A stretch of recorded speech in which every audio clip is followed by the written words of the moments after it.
বৃহস্পতিবার মুর্শিদাবাদ জেলার নবগ্রাম থানার শিবপুর টোল প্লাজা এলাকায় 34 নম্বর জাতীয় সড়কের ওপর গোপন সূত্রে খবর পেয়ে নবগ্রাম থানার পুলিশ ও ইন্টেলিজেন্ট ফোর্স অভিযান চালিয়ে প্রায় 165 কেজি গাঁজা উদ্ধার করে।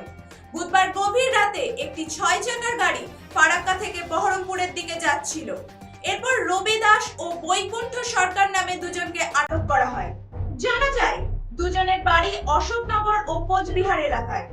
বর্তমানে পুরো বিষয়টি খতিয়ে দেখছে নবগ্রাম থানার পুলিশ।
আপনারা এতক্ষণ দেখছিলেন জিটিভি, দ্রুত গতিতে সবার সাথে।